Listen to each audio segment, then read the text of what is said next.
अज़ीज़ तलबा व नाज़रीन, आदाब। मौलाना आज़ाद नेशनल उर्दू यूनिवर्सिटी के इस तालीमी प्रोग्राम में मैं डॉक्टर शाइस्ता परवीन आप सभी का खैर मकदम करती हूँ। आज का हमारा मौजू निजकारी प्राइवेटाइजेशन B.Ed साल 2 के तलबा के लिए है।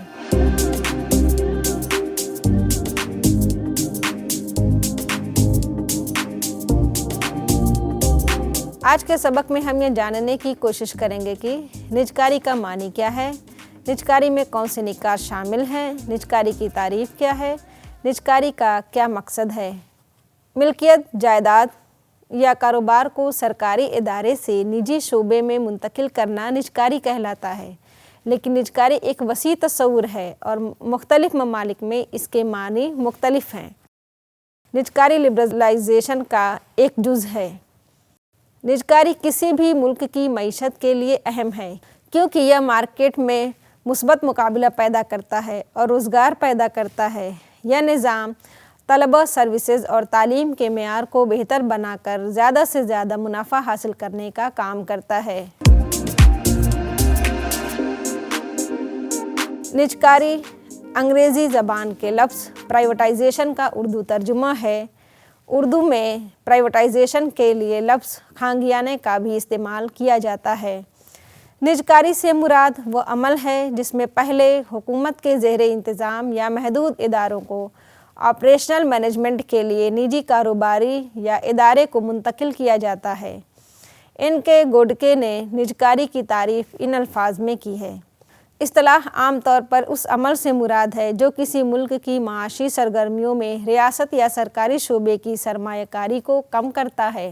A.N. अग्रवाल के मुताबिक बोलचाल की ज़बान में निजकारी का मतलब है सरकारी या सरकारी शोबे से निजी शोबे या निजी कंपनियों को कारोबारी इदारों की मिल्कियत में तब्दील करना।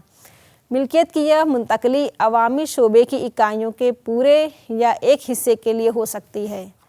इन तारीफ़ों की बुनियाद पर यह कहा जा सकता है कि निजकारी में मिल्कियत की मुंतकली, मिल्कियत के बग़ैर कंट्रोल की मुंतकली, कौमी माशी सरगर्मियों में हुकूमती सरमायाकारी को कम करना, हुकूमती अंडरटेकन्स के काम में इंतज़ामी इस्लाहात लाना जैसे निकात शामिल हैं। निजकारी की तारीख़ बहुत पुरानी नहीं है। निजकारी की इस्तिलाह को सबसे पहले 1960 में पीटर एफ ड्रोवर्कर ने अपनी किताब द एज ऑफ डिसकंटिन्यूटी में मुतारिफ़ कराया है। 1979 में बरतानिया में मिसेस थैचर के दौर में अवामी शोबे के बहुत से इदारों की निजकारी की गई। इसके बाद यह अमल मगरबी Germany, France, Japan, Singapore, Malaysia, Thailand और ब्राज़ील वगैरह ममालिक में शुरू हुआ और उसे हिंदुस्तान में 1991 में नरसिम्हा राव की हुकूमत में अपनाया गया। इस ख्याल को अपनाने के बाद सनअत, तिजारत और तालीम के मैदान में तेज़ी से अमली शक्ल दी गई। कारकर्दगी में बेहतरी, पैदावार में इजाफ़ा, नुकसान में कमी, कौमी खसारे को कम करना, फ़ंड्स वसूल करना, सब्सिडी में कमी, छुपी हुई बेरोज़गारी को मंजर आम पर लाना और सरकारी मुलाजिम यूनियनों की ताकत को कम करना। लिहाजा निजकारी का बुनियादी मकसद माशी इस्लाहात के ज़रिए माशी तरक्की लाना है। अज़ीज़ तलबा, इस लेक्चर से हमें मालूम हुआ कि अवामी या सरकारी सरमाया को निजी सरमाया में तब्दील करना ही निजकारी कहलाता है।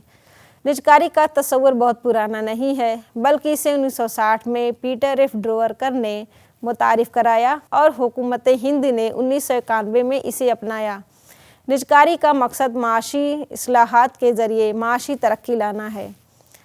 अज़ीज़ तलबा, हमें उम्मीद है कि निजकारी से मुतालिक आज के सबक में हासिल की गई मालूमात मुफीद व कारआमद साबित होंगी।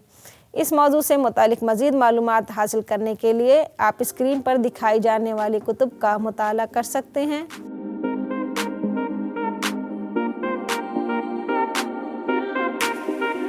आप हमसे इस पते पर राब्ता भी कर सकते हैं। आज के सबक में फ़िलहाल इतना ही। आइंदा एक नए उन्वान के साथ हम फिर हाजिर होंगे। तब तक के लिए इजाज़त दीजिए। आदाब।